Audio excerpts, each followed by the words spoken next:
Welcome back, episode 204 of the Bears' latest podcast. Unbelievable time to be alive. Let's talk Braxton Jones. Yesterday, we sort of talked about Teron Armstead, former Pro Bowl, All-Pro tackle, offensive tackle for the Saints.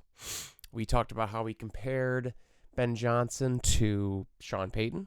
Said it's very similar mindsets, overall attitudes, respect, commands of rooms, all that sort of stuff. He doesn't treat anyone differently, treats everyone the same. Superstar, backup, janitor, stranger. He's treating everyone the same. Very, very nice. More news from him is he is revealing, or he kind of talks about, that he's good friends with good old Braxton Jones. In fact, he actually works out with him in the off season. Armstead went on to say that he works out with him in the off season, and he wanted to give an update. He says, quote, "I'm excited about Braxton. His confidence is growing daily. He's super talented, very strong, physical, smart, and tough. All of the things. His issue has been durability. It's been injury. And we have all those challenges throughout our career. I was probably the most injured player ever, so it's part of the game. And it's hard to get through it. It's a lot of mental adversity that you have to battle through. It's sick, so it's always nice to hear very successful NFL players, especially at that position, praise your guy.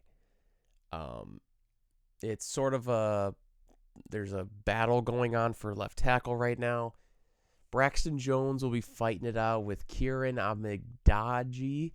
He was hurt last year, so I don't fully know how to say his name. But he was a draft pick last season, I believe out of Yale, and I don't know what to really get out of him. Jedrick Willis was also on the roster coming up this season. So we'll see. We will see what they do, but Braxton Jones was already a 3-year starter. The talent is there. Jedrick Willis came over from the Browns. He's a former first-round pick. I think he was a pretty high draft pick, if I do remember right. But Kieran Amigdaji. I think I nailed that. It doesn't seem like he's going to be the early on favorite. But there have been signals, according to Yahoo Sports and to Windy City, that his time in Chicago might be coming to an end. Like, quote, "Obviously, you'd love to have your long-term starter in the next 10 years locked up. There's a lot of uncertainty right now, though. So we're going to have an opportunity right now for a lot of competition. I feel good about Braxton being in the fold, Theo being in the fold. We just signed Jedrick Willis, who I think has a lot of talent himself.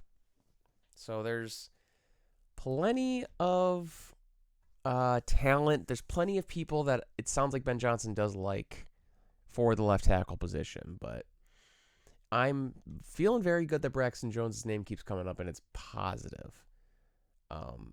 He's moving forward. He's, quote, again from Armstead, "This is a person that is sure of himself, that he knows he has the ability to go out and execute at a high level. He's done the work. He really wants to prove it.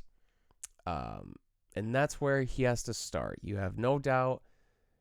If you have that doubt, that self-doubt, it's going to reflect on the field. He's removing that through work, through technique, through perfecting his craft." So sort of anything in life, right? Where if you practice enough or you get the details down in a certain process or whatever, if you get that down enough, it seems like the confidence, the overall execution of things follows. So Braxton Jones is the next, is our starting tackle, I guess, right now. I don't really fully expect anything big here, but next up, we've got 2 depth signings. I wouldn't call them important signings. I wouldn't call them, I don't know, anything that's really to write home about, but we're going to talk about it here. Number 1 is Salvon Ahmed, running back I think he's coming from the Dolphins technically, but he was in the Colts last year. Actually, he was on the practice squad for the Broncos and Colts in 24. Did not play a regular season game. Did not play last season because of a hip drop tackle in a practice. The dude's 27. He played from 2020 to 2023 on the Dolphins. In those 3.5 seasons, 593 yards, 5 touchdowns in 38 games. So he's 5 touchdowns is a lot of touchdowns in the NFL, like for a career.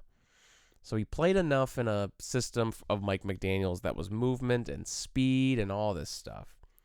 He did not play a game last season because of the hip drop in practice. Kind of really messed his ankle up, so we'll see exactly what this speed is that we're getting. But according to @IrishBears Show on Twitter, what are the Bears getting in Salvon Ahmed? Legit speed, receiving ability out of the backfield, dangerous outside zone concepts, and home run ability in space. Also worth noting, Bears running back coach Eric Studesville coached Ahmed in Miami, so it's a player that he knows well. Interesting. What do you guys think? Let me know what you guys are thinking about this running back room. I think this kind of solidifies at least the rumors. It solidifies that it's not just a rumor and then we're not just making stuff up, but it seems like Roschon Johnson's days are numbered. It doesn't seem like he's in a good spot to get a roster spot. However, if you play well and you're still technically on the team right now, you could easily play well and stay on the team. So just an interesting little thought exercise here. The other signing, a depth piece, is finally we are getting defense. And we are getting a safety that is most recently played on the Packers. Former Packers and Giants safety Anthony Johnson Jr. Missed last season due to an injury. He was a 7th round pick, 29 career tackles, 1 career pick. But now he's healthy and ready to go. So we get 2 here. We get 2 interesting camp competitions. These guys are both kind of just going to be pushing either starters or other backup guys or other practice squad guys. It's just going to build more competition. So I am obviously excited for more competition. I trust anyone that Ben Johnson even sort of appreciates or looks at. But I'm not super, I don't know. It's just a veteran signing that you just truly never know. We had guys step up in recent years that were kind of bounce around practice squad guys. So I'm not going to say it's a bad idea. Nashawn Wright was a practice squad guy that we scooped up and played very well. So his PFSN impact score ranked 82nd among 92 qualified safeties in 2023. So just kind of interesting. 7th round pick by the Packers out of Iowa State in 2023. So he's played 12 games for the Packers. I feel like that's enough for us to, sort of create some narrative that we are playing a revenge game for Anthony Johnson Jr. This one's for Anthony.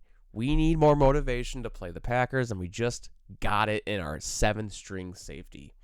So 2 names there, Anthony Johnson Jr., Salvon Ahmed, just 2 guys to keep an eye out for potential preseason snaps, camp competition. So you really never know.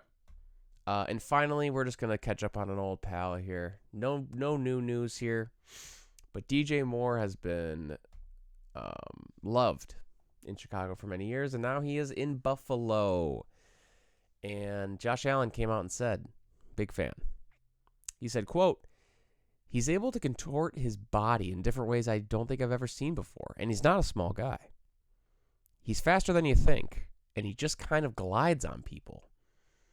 I'm very excited to see what he can do in Buffalo. I'm a big fan. He's going to be a Bear for life, if I'm being honest with you. He was he was the first guy. He's like the big rebuild turnaround, and it's obviously very early on in this process, but he was like the first like really good player we got going forward. We got him before Caleb. We got him before the other receivers and the tight ends and everything. It was DJ Moore, and he continued to hate the Packers throughout. So even if something comes out that's insane, and somehow it may teeter whether we like him or not, if that situation comes up where it's one or the other, Bears fans are always going to like him because it's always fuck the Packers. So shout out DJ Moore. I'm glad he's getting love in Buffalo, and I hope he plays well and helps the Bills, because I do also like the Bills. I do like Josh Allen. So shout out DJ Moore. Big fan. Miss you, dude. But short and sweet episode. Playing through a little head cold here. So again, shout out me. I talked about this yesterday, but hope you guys are a fan of the posters and the whole aesthetic. What do you guys? I installed these lights myself, right above. So very, very fun. I'm glad you guys enjoy it. But that's it. Episode 204 of the Bears' latest podcast. Colton St. Vincent here, signing off. Thank you for watching. We'll catch you in tomorrow's episode. Comment, like, subscribe, 5-star review, and that's it. We'll catch you guys tomorrow. Peace.